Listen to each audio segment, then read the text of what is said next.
Meu nome é Thea Enders e tenho 29 anos. Você sempre foi a nossa maior decepção, disse minha mãe enquanto deslizava uma caneta pela mesa para que eu assinasse a renúncia da minha herança diante de 12 parentes. Isso foi há 3 anos. Naquela tarde, saí da casa dos meus pais sem nada, sem dinheiro, sem família, sem rede de apoio. Minha irmã Vitória ficou com tudo: a propriedade de 4 milhões de dólares, a casa de praia, as contas de investimento. Meu pai nem sequer olhou para mim quando fui embora. O que nenhum deles sabia, nem minha mãe, nem meu pai, nem minha irmã perfeita, era o que uma única ligação entre 2 advogados revelaria 3 anos depois. E quando meu pai finalmente ouviu o valor, repetiu as mesmas 2 palavras várias vezes, como um homem que acabou de ver o próprio mundo virar de cabeça para baixo. Antes de continuar, peço que curta e se inscreva, mas só se você realmente se conectar com essa história. Deixe sua localização e o horário local nos comentários. Quero saber de onde você está ouvindo. Agora, deixe-me voltar a uma tarde de domingo em março, o dia em que minha família me sentou à mesa e me apagou. A ligação chegou numa quarta-feira à noite. Eu estava sentada de pernas cruzadas no chão do meu estúdio em New Haven, cercada por amostras de tecido e plantas de um projeto de reforma da sala de um cliente. Meu primeiro trabalho solo de verdade, $800. Eu estava orgulhosa. O nome da minha mãe apareceu na tela. Reunião de família neste domingo. Não se atrase. Nenhuma explicação, nenhum afeto, apenas instruções. Quase não fui. Havia algo no tom dela que parecia estranho, mais afiado que o normal, ensaiado demais, mas era família. E, apesar de tudo, eu sempre aparecia quando chamavam. Esse sempre foi o meu problema. No domingo de manhã, dirigi 3 horas de New Haven até o condado de Fairfield. A chuva de março não dava trégua havia dias, e os limpadores de para-brisa marcavam um ritmo que eu não conseguia ignorar. Quando virei na Ridgewood Lane, a casa surgiu através do cinza. Fachada de pedra, persianas pretas, o tipo de casa que parece ter sido construída para intimidar. Eu cresci ali. Nunca pareceu minha. Lá dentro, 12 pessoas já estavam sentadas ao redor da mesa de jantar. A vovó Rosemary estava mais perto da janela, mãos cruzadas no colo. O tio Robert ao lado dela, maxilar travado. A tia Janete, 3 primos, todos vestidos como se estivessem em um evento formal. Na cabeceira da mesa estava o Sr. Whitfield, advogado da família, cabelos grisalhos, óculos presos por uma corrente, uma pasta de couro grossa aberta à sua frente. Meu pai, Richard, estava atrás da cadeira, braços cruzados. Não me cumprimentou. Minha mãe, Patrícia, apontou para uma cadeira vazia na ponta oposta da mesa, a única restante. E ali, à direita do meu pai, estava Vitória. Minha irmã mais velha, blazer bem cortado, brincos de pérola. Ela também não olhou para mim, mas sua postura dizia tudo. Ela já sabia o que estava por vir. Sobre a mesa, diante da minha cadeira vazia, havia um único documento. Meu nome estava impresso no topo. Não consigo ler o resto antes de meu pai pigarrear. Sente-se, Thea. Isso não vai demorar. Eu me sento. A cadeira está fria. Meu pai não perde tempo. Ele faz um gesto para o Sr. Whitfield, que abre a pasta de couro e começa a ler naquele tom jurídico e neutro que tira qualquer emoção das palavras. O patrimônio, todo ele, está sendo transferido para Victoria Anne Enders. A casa na Ridgewood Lane, o chalé de praia em Mystic, as contas de investimento, o fundo fiduciário criado pelo meu avô. Valor total estimado, 4 milhões de dólares. Cada centavo, cada parede, cada memória que deveria ter sido compartilhada. O nome de Vitória aparece em todas as linhas. O meu não aparece em nenhuma. Eu olho para o meu pai. E eu? Ele não responde. Ajusta a abotoadura e fixa o olhar em algum ponto além do meu ombro. Minha mãe preenche o silêncio. Ela estava esperando por isso. Você sempre foi a nossa maior decepção. Ela diz como quem lê uma lista de compras. Calma. Definitiva. Não vamos mais fingir. A sala não se move. A vovó Rosemary abaixa os olhos para as mãos. O tio Robert se remexe na cadeira, mas não diz nada. A tia Janete encara a mesa. Meus primos evitam meu olhar como se eu já tivesse deixado de existir. Vitória permanece perfeitamente imóvel. Ela não fala, mas eu percebo. O menor puxar no canto da boca. Não chega a ser um sorriso. Mas é perto bastante.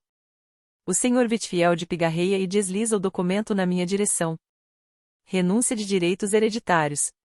Marcadores já indicam onde devo assinar. Precisaremos da sua assinatura para finalizar. Eu olho para a caneta. Olho para minha mãe. O queixo dela está erguido. Ela me desafia a fazer uma cena. Eu pego a caneta. Minha mão está firme. Isso me surpreende. Eu ouvi você, mãe. Eu assino. Levanto antes mesmo de a tinta secar. Ninguém me impede. Ninguém diz espere. Ninguém pergunta se estou bem. A sala solta um suspiro quando eu afasto a cadeira da mesa, não de alívio, mas com o entendimento coletivo de que a parte desconfortável terminou para eles. Caminho pelo corredor em direção à porta da frente. Meus passos ecoam no assoalho de madeira. À minha esquerda, a parede de fotos. Já passei por ela 1000 vezes. 3 fotografias emolduradas, a formatura de Vitória em direito, ela recebendo o prêmio do reitor, ela entre mamãe e papai numa varanda em Roma. Molduras prateadas, perfeitamente alinhadas. Não há nenhuma foto minha. Abro a porta. A chuva não parou. Meu celular vibra antes que eu chegue ao carro. Uma mensagem de Vitória, sem ressentimentos, certo? É só negócios. Eu encaro a tela por 10 segundos e apago a mensagem. A viagem de volta para New Haven leva 3 horas. Dirijo por 20 minutos antes de encostar.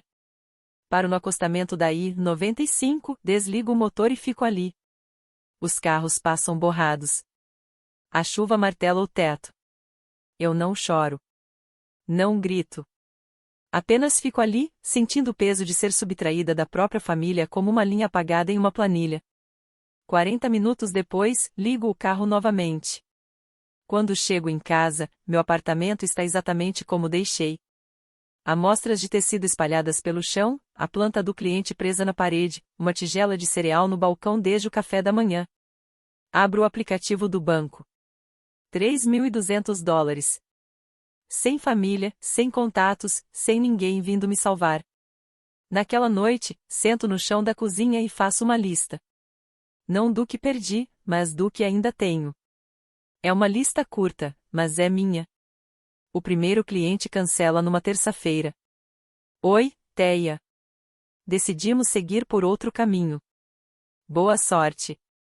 Sem explicação. Respondo com educação e sigo em frente. Essas coisas acontecem. O segundo cancelamento vem 4 dias depois. Esse dói mais. Era uma reforma completa de cozinha. 3 semanas de planejamento, medidas já tiradas. A proprietária liga em vez de mandar e-mail. Soube que você está passando por alguns problemas pessoais, ela diz com cuidado. Achamos melhor trabalhar com alguém mais estável no momento. Pergunto quem contou isso a ela. Ela hesita. Prefiro não dizer. Algo frio se instala no meu estômago. 2 cancelamentos em uma semana. Ambos com uma linguagem ensaiada. Ambos recuando por motivos que não têm nada a ver com o meu trabalho. Aceito projetos menores. Uma atualização de sala para um apartamento alugado, $800. Uma consultoria de cores para um casal em West Haven, $200. Janto cereal 3 vezes por semana. Não por romantizar a dificuldade, mas porque cereal custa 3,49 a caixa. O fundo do poço não é dramático. É silencioso. É dividir um pacote de macarrão em 3 refeições e chamar isso de planejamento financeiro. Na terceira semana, tento o único fio de família que me resta. Tio Robert, irmão mais novo do meu pai. Sempre foi mais gentil que ele. Uma vez me disse que meu olhar para cores o lembrava da vovó Rosemary. Teia, eu te amo, ele diz ao telefone. Mas não me coloque no meio disso. Ele desliga, e eu entendo que não existe meio termo. Existe a família Enders e existo eu. 2 países separados agora. Naquela mesma noite, recebo um e-mail de um endereço que não reconheço. Alguém solicitando uma consultoria de design para uma cobertura em Hartford. Orçamento significativo. Quase apago. Parece bom demais para ser verdade. Não apago. A verdade me encontra em um café na Chapel Street. É sábado de manhã, cerca de 6 semanas depois da reunião. Estou revisando esboços de uma reforma de banheiro, o único projeto que ainda tenho, quando uma mulher se aproxima da minha mesa. Claire Dutton, ex-cliente. Eu havia reformado o escritório dela no outono anterior. Teia, achei que fosse você. Ela se senta sem pedir permissão. O rosto dela é estranho, metade culpa, metade curiosidade. Preciso te perguntar uma coisa. Você ainda está trabalhando com design? Claro. Por quê? Ela mexe o café devagar. Porque sua irmã disse que não. As palavras me atingem como um tapa. Vitória ligou para você? Não diretamente. Ela comentou num jantar. Disse que você tinha se afastado do mercado. Que você estava passando por um momento difícil. Claire faz uma pausa e me olha como se estivesse decidindo o quanto deveria contar. Ela também disse que você foi afastada da família por motivos que não podia revelar. Fez parecer algo sério, Teia, como se fosse questão legal. Algumas pessoas naquele jantar trabalhavam com o mercado imobiliário. E notícia corre rápido. Eu coloco o lápis sobre a mesa. Minhas mãos estão tremendo. Não de tristeza dessa vez, mas de algo mais duro.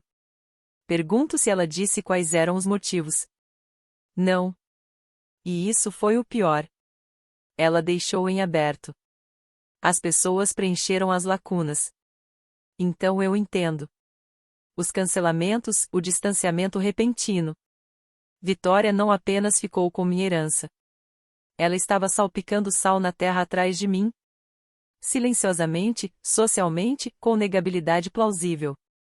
Sem impressões digitais, apenas sussurros em jantares elegantes. Eu quero ligar para ela. Quero gritar. Em vez disso, agradeço a Claire. Termino meu café e tomo uma decisão ali mesmo, sentada naquele reservado com meu latte de $6,50 e minha lista de clientes arruinada. Não vou confrontar Vitória. Não vou implorar aos meus pais. Vou reconstruir em outro lugar. Onde ela não possa me alcançar. 3 meses depois da reunião, quebro minha própria regra e ligo para minha mãe. Não para implorar, não para chorar. Eu preciso de uma resposta. Ela atende no terceiro toque. Teia. Não é pergunta, não é saudação, é apenas o reconhecimento de que eu ainda existo. Você planejou tudo, mãe? Silêncio. A reunião, as 12 pessoas, o Sr. Whitfield, tudo isso. Foi planejado. Fizemos o que era melhor para a família. Para a família ou para a Vitória? Vitória nunca nos deu motivo para preocupação. Eu também nunca dei. O silêncio desta vez é mais longo. Ouço a respiração dela. Ouço a torneira da cozinha pingando. A mesma que meu pai diz que vai consertar há 7 anos. Engraçado os detalhes que a gente percebe quando a própria mãe está decidindo se vai ser honesta.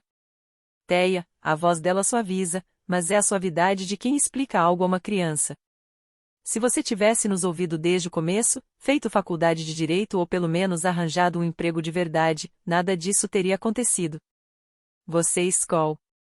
O texto é longo, cuidadosamente escrito e transbordando preocupação. Quero que você saiba que não tive parte na decisão deles. Mamãe e papai agiram sozinhos. Tentei fazê-los mudar de ideia, mas você sabe como o papai é. Espero que você esteja bem. Eu me preocupo com você. Leio 2 vezes. Não porque seja convincente, não é. Cada frase é construída como uma defesa jurídica. Nenhuma admissão, nenhum detalhe, nenhuma responsabilidade. Esse e-mail não é para mim. É um seguro. Se um dia tudo vier à tona, Vitória poderá apontar para ele e dizer: está vendo? Eu procurei ela. Eu fui a irmã preocupada. Eu não respondo. 2 semanas depois, chega um segundo e-mail, mais curto, mais direto. Ouvi dizer que você está com dificuldades financeiras. Se precisar de ajuda, estou aqui. Você não precisa passar por isso sozinha. É só pedir. É só pedir. Duas das palavras mais carregadas da língua inglesa quando vem de alguém que está pisando no seu pescoço. Leio uma vez e fecho o laptop. Mas algo me faz parar. Um instinto pequeno, daqueles que vivem no fundo do cérebro, onde as decisões de sobrevivência são tomadas. Abro o computador de novo. Crio uma nova pasta na caixa de entrada. Dou um nome simples, arrasto os 2 e-mails para lá. Não sei o que vou fazer com eles. Nem sei se realmente importam. Mas meu instinto diz para guardar registro. Vitória é meticulosa. Ela planeja 3 jogadas à frente.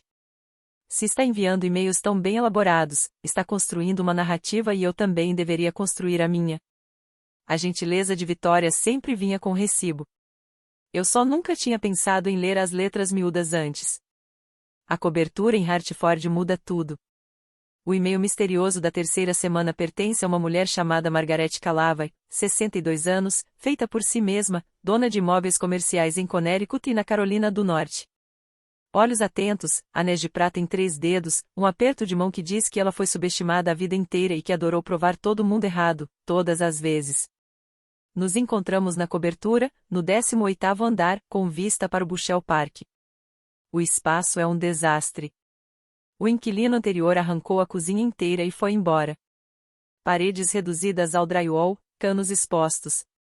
A maioria dos designers veria um problema. Eu vejo uma catedral. Margaret me observa caminhar pelos cômodos por 40 minutos. Eu não faço discurso. Não vendo nada. Apenas percorro o espaço, toco as superfícies, meço os ângulos de luz com a mão, me agacho para verificar linhas de visão. Quando termino, ela está parada na porta, braços cruzados e um leve sorriso nos lábios. Você enxerga o espaço de um jeito diferente de qualquer pessoa que já conheci. O projeto dura 5 meses. Orçamento, $120 mil. Mais dinheiro do que eu jamais tive sob minha responsabilidade. Eu quase não durmo. Busco materiais em depósitos de demolição e oficinas artesanais. Cada escolha é deliberada. Cada canto conta uma história. Quando fica pronto, Margaret percorre a cobertura finalizada e não diz uma palavra por um longo tempo. Depois se vira para mim. Tenho 3 colegas que precisam exatamente de alguém como você. Em 2 meses, estou com 4 projetos ativos, de verdade não atualizações de sala por $800, mas reformas residenciais completas, com clientes que chegaram até mim por indicação da Margaret. Durante um jantar, ela menciona algo que quase não registro naquele momento, mas que mais tarde, muito mais tarde, terá um peso enorme. Estou estudando investir em hotelaria boutique. Se algum dia você quiser investir seu tempo, não dinheiro, gostaria de conversar. Ela me olha por cima da taça de vinho. Eu não invisto em pessoas que precisam ser salvas. Invisto em pessoas que só precisam de uma porta. 8 meses depois da reunião de família, deixo Connecticut. O projeto do Hotel Boutique de Margaret fica em Asheville, Carolina do Norte, uma cidade encravada nas montanhas Blue Ridge, cheia de artistas, trilheiros e gente que escolheu um tipo diferente de vida. Parece o lugar certo para parar de fugir e começar a construir. Arrumo meu carro, um Honda Civic de 12 anos com um amassado na porta do passageiro e dirijo para o sul. Tudo o que tenho cabe no porta-malas e no banco de trás, amostras de tecido, uma caixa de livros, 3 plantas que me recuso a abandonar. Em Asheville, alugo um apartamento de um quarto acima de um ateliê de cerâmica. O piso rende. A pressão da água é quase simbólica. É perfeito. Dou entrada na papelada para abrir uma LLC. Escolho o nome com cuidado, Alder Interiors. Nenhum Enders em lugar nenhum. Um recomeço limpo precisa de um nome limpo. Margaret e eu formalizamos nosso acordo. Ela investe $150 mil na Alder Interiors. Não é caridade, é um contrato empresarial com termos, margens e metas. Eu cuido do design. Ela me conecta a proprietários que querem reformar espaços comerciais. Lucros divididos por porcentagem. Tudo documentado. Trabalho 14 horas por dia. Algumas noites adormeço na mesa com o lápis ainda na mão. Não entro em redes sociais. Não ligo para Connecticut. O mundo de onde vim encolhe um pouco mais a cada semana, até parecer algo que assisti em um filme uma vez. Então, numa terça-feira de manhã, meu celular vibra com um nome que não vejo há anos, Daniel Rives, amigo da faculdade, agora advogado imobiliário em Charlotte. Ele viu a Alder Interiores em um registro empresarial da Carolina do Norte. É você? Thea Enders comandando um escritório de interiores? Parabéns! Café qualquer dia? Pela primeira vez em 8 meses, eu sorrio sem perceber. Respondo, escolhe o lugar.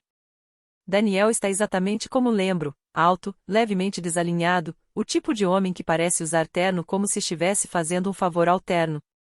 Nos encontramos em um café no centro de Charlotte. Ele pede café preto. Eu peço o mesmo. Algumas coisas não mudam. Colocamos a conversa em dia. Ele trabalha com direito imobiliário há 5 anos. Bons clientes, trabalho estável. Ele pergunta sobre a Alder Interiores. Eu conto o básico. Hotelaria boutique, reformas comerciais, o investimento da Margarete. Ele escuta com atenção. Advogados sempre escutam. Então conto a parte que quase ninguém sabe. A reunião, a assinatura, os 12 parentes, as palavras da Patrícia. Daniel apoia a xícara na mesa. A expressão dele muda de amigável para concentrada. Espera. Sua irmã, Victoria Enders? Sim. De Fairfield County. Trabalha no escritório em Stanford? Ela mesma. Por quê? Ele fica em silêncio por um instante, claramente organizando os pensamentos. O nome dela apareceu numa transação que eu revisei semana passada. Um negócio comercial no Sudeste. Ela estava em cópia numa troca de e-mails entre um corretor e um grupo de administração de propriedades. Isso não faz sentido. Vitória não trabalha com imóveis comerciais. Foi o que eu pensei. Ele se inclina para frente. Thea, nesses e-mails, sua irmã estava alertando eles sobre você. Disse que você era pouco confiável, que sua família cortou relações por causa de sérias questões financeiras. Ela usou seu nome completo. O café perde o gosto. Fica amargo como cinza. Ela disse para não trabalharem com ninguém ligado a Thea Enders. Eu não digo nada. O barulho da cafeteria preenche o silêncio. A máquina de expresso. Risadas. Uma playlist vazando por caixas de som baratas. Daniel me observa com cuidado. Não faça nada ainda, ele diz. Deixe eu investigar isso. Mas, Thea, se for o que estou pensando, sua irmã não foi apenas a favorecida. Ela estava ativamente trabalhando contra você. Eu concordo com a cabeça. Minhas mãos estão apoiadas na mesa, firmes. Mas por baixo da superfície, algo está se movendo. Preciso pausar a história aqui por um segundo, porque este é o momento em que tudo se divide. Se você estivesse no meu lugar, se acabasse de descobrir que sua própria irmã estava agindo pelas suas costas, sabotando seu nome, garantindo que você não pudesse se reerguer, o que faria? Confrontaria ou continuaria construindo em silêncio? Deixe sua resposta, A para confrontar, B para silêncio. E se essa história está tocando em algo pessoal para você, o botão de se inscrever está aí. É gratuito. Ajuda mais do que você imagina. Agora vamos continuar, porque o que aconteceu depois, eu também não vi chegar. 18 meses depois de deixar Connecticut, a Alder Interiors conclui seu 12º projeto. Mantenho um registro em um caderno de couro que Margarete me deu. Cada projeto, cada número. 12 reformas. Faturamento anual, 1,2 milhão de dólares. Ainda não parece real quando escrevo isso. Margarete e eu fazemos nossa primeira grande aquisição, um prédio comercial negligenciado no sul de Asheville. 3 andares, fachada de tijolos, interditado pela prefeitura 2 anos antes. Todo mundo diz que é um poço sem fundo. Nós enxergamos outra coisa. Eu redesenho o interior. Margarete cuida das licenças e da regulamentação. Investimos 6 meses e cada dólar disponível. Quando terminamos, o prédio abriga 4 lojas de luxo e 2 estúdios de design. Lucro líquido após a reforma, $340 mil. Meu nome começa a aparecer em revistas regionais de design, uma matéria na Asheville Home Design, uma menção em um boletim imobiliário de Charlotte. Pequenos reconhecimentos, mas que significam tudo para alguém que ouviu a vida inteira que não chegaria a lugar nenhum. Contrato 3 funcionários, um gerente de projetos, uma designer assistente e uma contadora que me mantém disciplinada. Trabalhamos em um galpão reformado que cheira a serragem e tinta fresca. Ainda dirijo o Honda Civic, ainda moro no apartamento de um quarto acima do ateliê de cerâmica, ainda almoço na minha mesa. O dinheiro cresce, mas minha vida continua pequena de propósito. Então, certa noite, jantando comida tailandesa na cozinha da Margarete, ela diz algo que faz meus achis pararem no ar. Tem um terreno em Westport, Connecticut. Acabou de entrar no mercado. Fica ao lado de algumas propriedades residenciais em Fairfield County. Ela observa meu rosto. Eu sei exatamente o que ela está dizendo. Westport faz divisa com o bairro dos meus pais. Eu não vacilo. Me manda o anúncio. 3 anos depois do dia em que assinei aqueles papéis, entro no baile anual beneficente da Associação Imobiliária de Connecticut, no Hartford Marriott. Quase não venho. Quando Margarete mencionou 200 convidados, traje black tie, todos os nomes importantes do mercado imobiliário do estado, meu primeiro impulso foi recusar. Eu não estava pronta para ficar em uma sala cheia de pessoas que poderiam conhecer minha família, que talvez tivessem ouvido a versão da Vitória sobre mim. Mas Margarete não me deixou me esconder. Você é minha sócia, Thea. Você pertence a essa sala. E aqui estou. Vestido preto, simples, sem joias, cabelo liso e impecável. Pareço alguém que não precisa provar nada. E, pela primeira vez, isso não é atuação. O salão está iluminado em tons dourados. Champanhe em bandejas de prata. Um quarteto de cordas no canto. 200 pessoas em ternos escuros e vestidos de grife, fazendo networking sob lustres de cristal. Eu os vejo antes que me vejam. Meu pai está perto do bar conversando com o Sr. Whitfield, o mesmo advogado que empurrou aquele documento na minha direção 3 anos atrás. Minha mãe está sentada a uma mesa redonda com a tia Janete, postura ereta, pérolas refletindo a luz. E Vitória. Do outro lado do salão, no meio de uma conversa com homens de gravatas caras, rindo, gesticulando, completamente à vontade. Meu peito aperta. 3 anos de silêncio e meu corpo ainda reage a eles como se fosse um sistema de alerta. Margarete coloca a mão no meu braço. Respira. Eu respiro. Então Patrícia vira o rosto. Nossos olhares se encontram a quase 20 metros de distância, sobre o piso polido.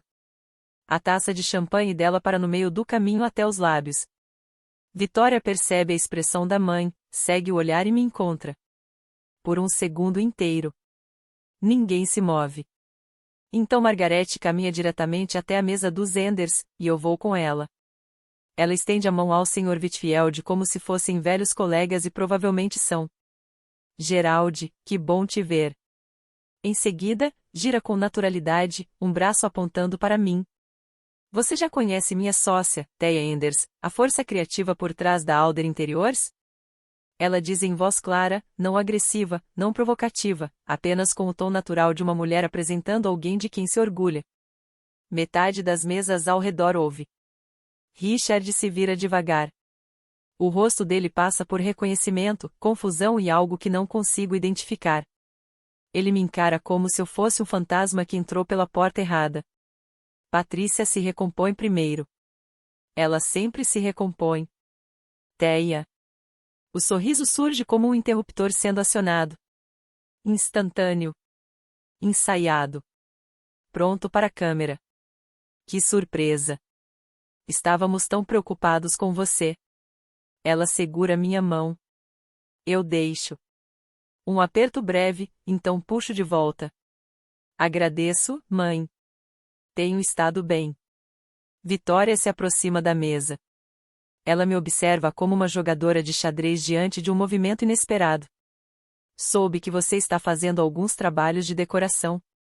Inclina a cabeça, um sorriso pequeno e condescendente. Que gracinha. A palavra vem exatamente como ela quer, diminuindo, descartando. Mas Margaret ouviu. Ela se vira para Vitória com a autoridade tranquila de uma mulher que lida com gente assim há 40 anos. Decoração? A Alder Interiors administra um portfólio comercial de 6 milhões de dólares. Eu não chamaria isso de decoração. A mesa fica em silêncio. Um homem ao lado do Sr. Whitfield abaixa o copo de uísque. Duas mulheres atrás de nós interrompem a conversa. O sorriso de Vitória não desaparece. Ele congela. Uma colega dela, advogada imobiliária que não reconheço, se inclina para a frente. Alder Interiors? Ela é a dona? Nós acabamos de contratá-los para nosso projeto em Stanford. O rosto de Vitória perde a cor. Eu permaneço imóvel. Não vim aqui para provar nada. Vim porque fui convidada. E, naquele momento, isso basta.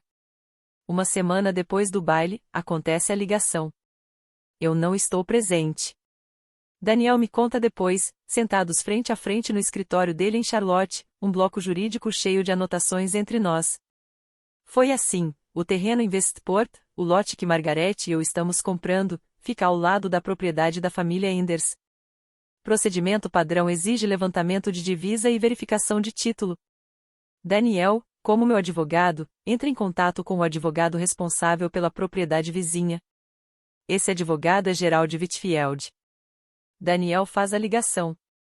Profissional. Rotina. Ele identifica a entidade compradora, Alder Interiors LLC. Proprietária e diretora, Thea Enders. Silêncio do outro lado da linha. Não uma pausa educada. Um vazio longo, sem Thea Enders, a voz de Whitfield muda de tom. A mesma Thea Enders do processo de herança? Correto. Outro silêncio. Daniel diz que ouviu Whitfield mexendo em papéis sobre a mesa. Vou precisar verificar a capacidade financeira da compradora para o acordo de divisa, procedimento padrão. Claro, Daniel responde. Envio um resumo.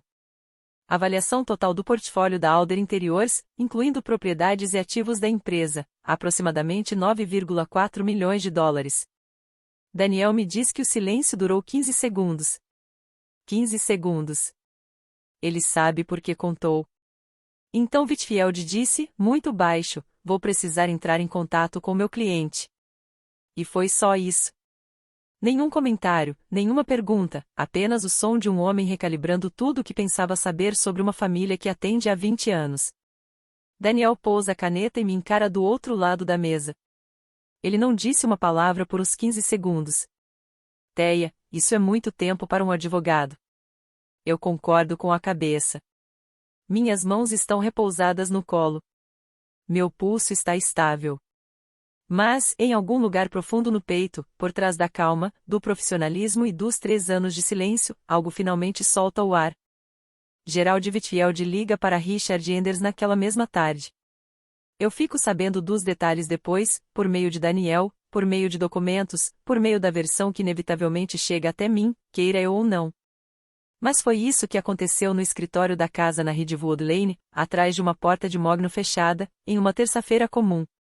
Whitfield expõe tudo de forma simples: transação imobiliária, lote adjacente, comprador Alder Interiors, empresa pertencente e administrada por Thea Enders. Avaliação líquida dos ativos combinados, aproximadamente 9,4 milhões de dólares. Richard não diz nada por um longo tempo. Depois, isso é impossível. Whitfield repete o número, confirma a documentação, observa que nenhum recurso da família Enders aparece em qualquer parte da estrutura de capital da empresa. Ela construiu isso sozinha. De acordo com todos os registros que revisei, sim. Isso é impossível, Richard repete, mais baixo dessa vez, como se a palavra fosse a única coisa a qual ele ainda pode se agarrar. Patrícia está na sala. Ela ouve tudo pelo viva voz, sentada na poltrona perto da janela.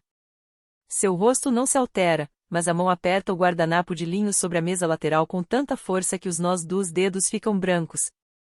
Na sala de estar, Vitória fala ao telefone com uma amiga. A voz dela atravessa a parede. Tensa. Urgente. O que você sabe sobre a Alder Interiors, aquela empresa na Carolina do Norte? Já ouviu falar? Richard pousa o telefone.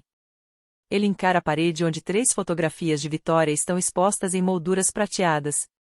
Depois olha para o espaço vazio ao lado delas, onde uma fotografia de Thea nunca esteve. Quero ligar para ela. A resposta de Whitfield é gentil, mas firme.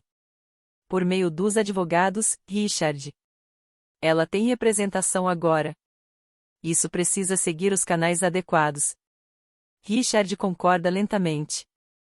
E naquele movimento de cabeça, algo se quebra de um jeito que não pode mais ser consertado.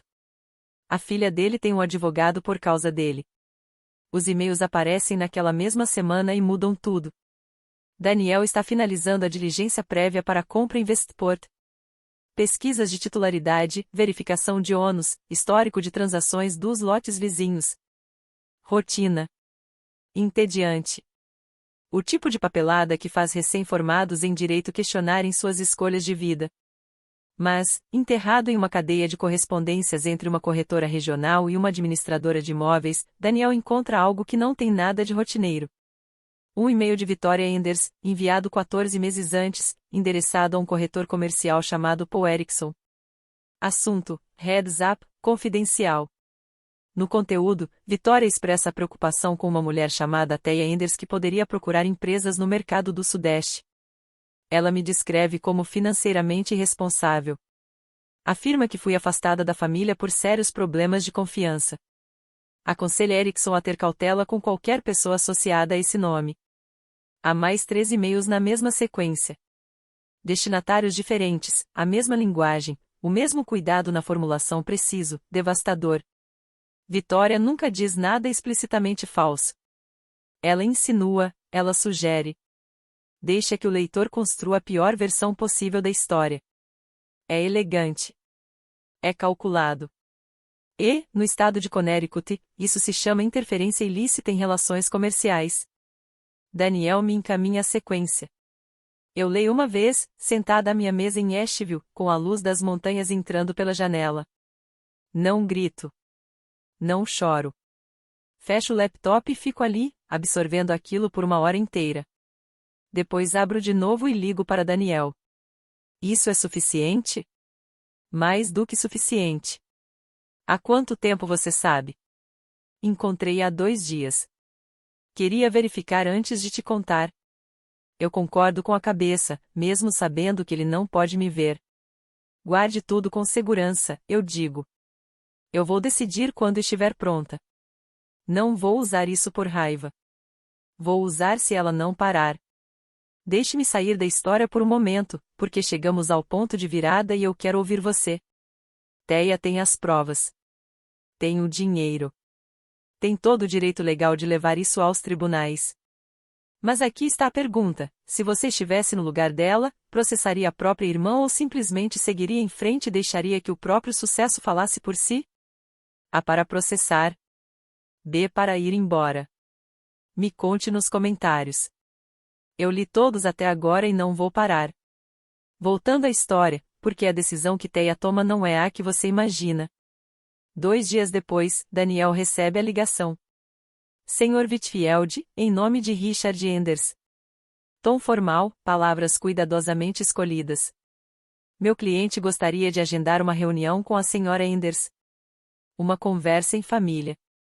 Daniel me pergunta o que eu quero fazer. Eu penso por um dia inteiro. Sento com a decisão, como aprendi a fazer com todas as escolhas difíceis nos últimos 3 anos sem pressa, sem reagir por impulso, sem deixar que a versão antiga de mim assuma o controle. Então digo a Daniel, não. Se meu pai tem algo a dizer, que coloque por escrito. Richard escreve. A carta chega pelo escritório de Whitfield, em papel timbrado pessoal, não em papel jurídico. A caligrafia é dele. Thea, estou incrivelmente orgulhoso do que você conquistou. Eu não fazia ideia. Gostaria de vê-la. Temos muito a conversar. Podemos falar? Eu leio a carta sentada à mesa da cozinha. Leio de novo em pé, diante da janela. Leio uma terceira vez sentada no chão, como fiz na noite em que tudo desmoronou. Ele está orgulhoso. Claro que está. Agora existe um número associado ao meu nome. 9,4 milhões de dólares em validação. Mas onde estava essa carta quando eu ganhava $800 por projeto? Onde estava esse orgulho quando eu jantava cereal porque não tinha dinheiro para mais nada? Quando eu perdia clientes porque a outra filha dele envenenava a cada oportunidade num raio de 3 estados? Eu dito minha resposta para Daniel. Ele a envia por meio de Whitfield. Obrigada, pai. Mas eu não preciso de um orgulho que chega 3 anos atrasado. Eu construí minha vida sem ele. E vou continuar sem ele. Uma semana depois, Richard envia uma segunda carta. 2 palavras escritas à tinta, levemente borradas, como se a mão dele tivesse tremido. Sinto muito. Eu leio. Dobro o papel e guardo numa gaveta. Não respondo. Eu não processo Vitória. Quero deixar isso claro. Não porque eu a perdoe. Ainda não. Mas porque um processo transformaria minha vida numa peça de exposição em tribunal e eu passei 3 anos retomando o controle dela. Não vou entregá-la de novo. Em vez disso, Daniel redige uma notificação extrajudicial para cessar e desistir. 5 páginas. Precisa. Devastadora. Cita 4 episódios específicos de comunicação difamatória. Anexa a sequência de e-mails. Reproduz o trecho relevante da legislação de Connecticut sobre interferência ilícita em relações comerciais. E termina com uma declaração clara e direta: se Victoria Enders continuar a disseminar informações falsas ou enganosas a respeito de Thea Enders ou da Alder Interiores LLC, medidas judiciais serão iniciadas sem novo aviso. Daniel envia a notificação por correio registrado para o escritório de Vitória, no escritório de advocacia em Stanford. Ela recebe numa quinta-feira de manhã. Eu sei porque Daniel recebe a confirmação de entrega às 10h14. Às 10h32, Vitória liga para Patrícia. Descubro os detalhes depois, pelo tipo de rede informal que Daniel discretamente mantém na comunidade jurídica de Connecticut. As notícias circulam rápido em círculos profissionais pequenos, especialmente quando uma advogada recebe uma notificação dessas dentro do próprio escritório. Ela tem os e-mails. A voz de Vitória, me dizem, estava controlada, mas rápida. O jeito de quem já está calculando os danos. Ela tem tudo o que eu enviei. Que e-mails? Pergunta Patrícia. Todos. Para corretores, administradoras de imóveis, sobre a Thea. Uma pausa longa. Nós vamos resolver isso. Patrícia diz com o mesmo tom que usou 3 anos atrás, na mesa de jantar. Mas agora não soa igual. Há uma rachadura ali. Naquela mesma noite, Vitória liga diretamente para o meu celular. Primeira vez em 3 anos. Eu vejo o nome dela iluminar a tela. Recuso a chamada. Não por medo. Mas porque não há mais nada a ser dito. Os e-mails fazem o que e-mails sempre fazem, circulam. Eu nunca os vazo. Nunca os publico. Nunca menciono para ninguém além de Daniel e Margarete. Mas a notificação chega ao escritório de Vitória em horário comercial. Uma secretária jurídica registra a entrega. Um sócio administrador revisa a folha de rosto, como parte do protocolo padrão de risco. Em uma semana, 2 associados seniores do escritório de Vitória já sabem que ela usou canais profissionais para difamar a própria irmã. Em 2 semanas, o sócio administrador tem uma conversa reservada com Vitória, a portas fechadas. Ela não é demitida, mas é remanejada. Sai das transações comerciais com contato direto com clientes e vai para a revisão interna de compliance, um escritório sem janelas, sem almoços com clientes, sem eventos de networking. Na comunidade jurídica de Connecticut, a história se espalha do jeito que todo boato profissional se espalha, não com explosões, mas com sobrancelhas erguidas e comentários cuidadosamente formulados. Situação familiar complicada. Problemas de julgamento. Não é alguém que você quer representando seus interesses. A reputação de Vitória não desmorona da noite para o dia. Ela se desgasta aos poucos. Permanentemente. Devagar. Eu fico sabendo por Daniel, que ouve de colegas, que ouvem de outros colegas. Eu não comemoro. Não há nada a comemorar em ver alguém desmontar a própria carreira com e-mails que escolheu enviar. Então, numa tarde qualquer, Um número que não aparece no meu telefone há 3 anos surge na tela. Tio Robert. Teia. A voz dele está mais pesada do que eu me lembrava. Eu te devo um pedido de desculpas. Pelo quê? Por aquele dia. Pela reunião. Eu deveria ter dito alguma coisa. Deveria ter me levantado. Eu fecho os olhos. Obrigada, tio Robert. Isso significa mais agora do que o senhor imagina. Ele pergunta se pode me visitar algum dia. Eu digo que Asheville é linda na primavera. Quando desligamos, eu fico sentada por um longo tempo. Os e-mails se expõem sozinhos. Eu não precisei fazer nada. A casa na Ridgewood Lane fica mais silenciosa. Eu ouço fragmentos do que está acontecendo por meio do tio Robert, que passa a me ligar domingo sim, domingo não. Ele mantém o tom leve. Fala do clima, do cachorro, conta uma história engraçada sobre a vovó Rosemary. Mas, às vezes, sem querer, deixa escapar detalhes. Richard parou de ir ao jogo semanal de golfe. Ele passa horas no escritório. As estantes estão cheias de revistas jurídicas que ele nunca mais vai abrir. E, em algum lugar na mesa dele, Robert viu uma vez uma impressão de um artigo de revista sobre a Alder Interiors. Minha fotografia está num canto. Richard leu tantas vezes que o papel já está macio nas dobras. Patrícia mantém a narrativa.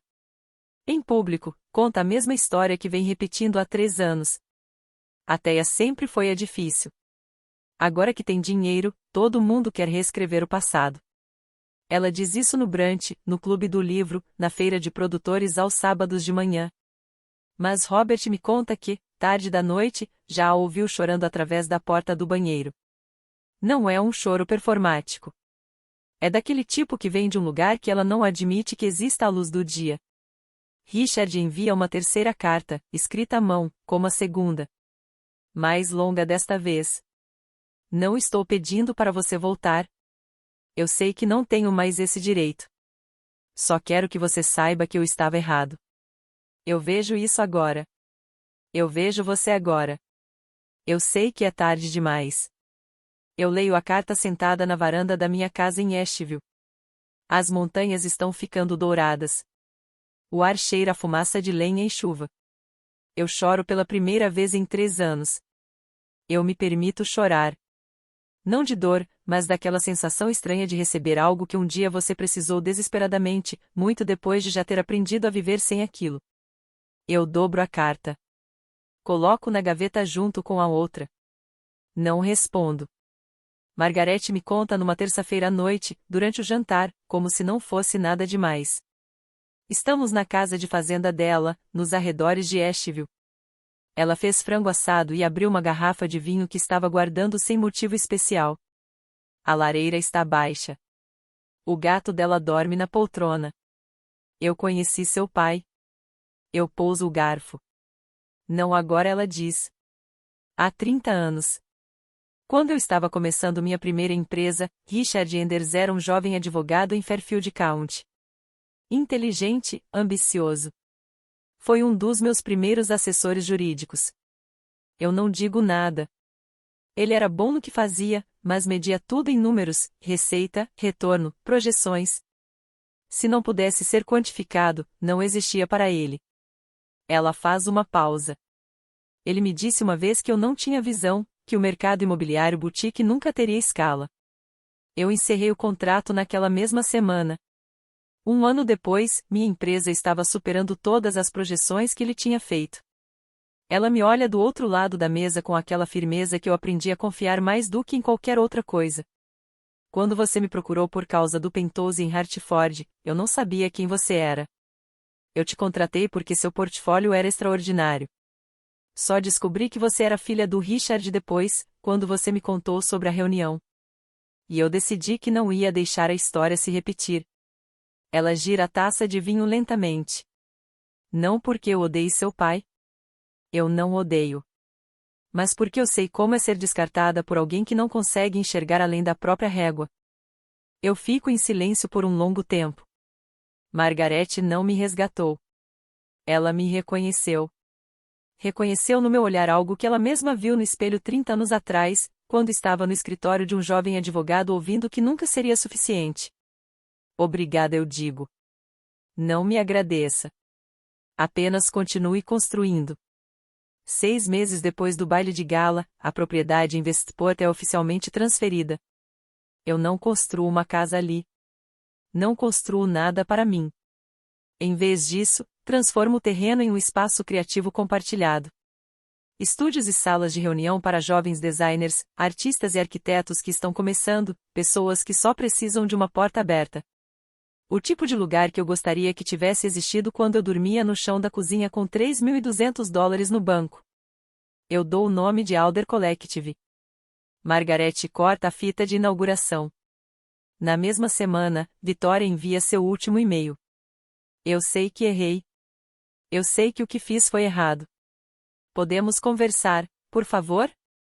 Desta vez, eu respondo. Levo 1 hora para escrever 4 frases. Vitória, eu te perdoo. E falo isso de verdade. Mas perdoar não significa que eu queira você de volta na minha vida. Eu te desejo o melhor. Aperto a enviar e algo se solta no meu peito, algo que eu nem sabia que ainda estava tão apertado. 2 dias depois, meu telefone toca. Patrícia. Eu quase não atendo, mas alguma coisa me diz que essa conversa precisa acontecer. Não por ela. Por mim, uma última vez. Você provou seu ponto, ela diz. Agora volte para casa. Eu fico parada diante da janela do meu apartamento. As montanhas são azuis e parecem não ter fim. O estúdio de cerâmica lá embaixo está tocando algo suave no rádio. Mãe, eu não provei ponto nenhum. Eu construí uma vida. E agora é aqui que é a minha casa. Ela suspira. Teia, eu te amo. Eu também te amo. Mas não posso voltar a ser alguém que você só valoriza quando os números estão certos. Ela fica em silêncio. Eu escuto a respiração dela. E me pergunto se ela está chorando de novo, se está com raiva, ou se apenas está sentada no silêncio de uma casa grande demais para 2 pessoas que afastaram a filha errada. Eu desligo com cuidado. Lar não é a casa que seus pais possuem. É a que você escolhe para si. Essa é a minha história. Eu não a conto para que você odeie minha família. Eles são pessoas. Imperfeitas, teimosas, às vezes cruéis, mas pessoas. Meu pai foi criado acreditando que sucesso tinha um único formato, e ele não conseguiu reconhecer quando ele apareceu vestido de outra maneira. Minha mãe acreditava que amor significava controle, e quando perdeu o controle, perdeu também a linguagem do amor.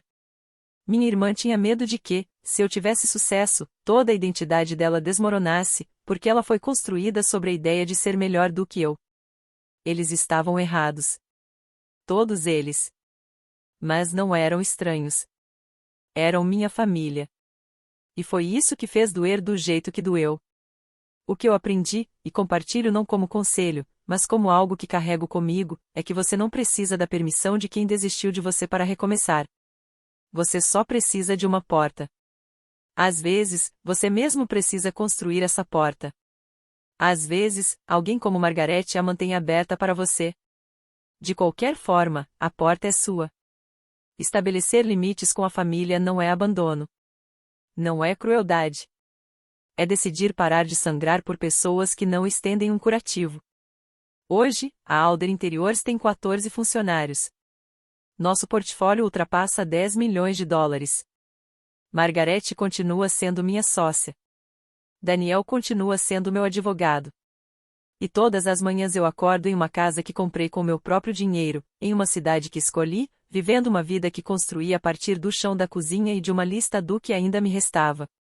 Richard ainda escreve cartas. Eu ainda as leio. Não respondi. Talvez um dia eu responda. Talvez não. Agora, essa escolha é minha.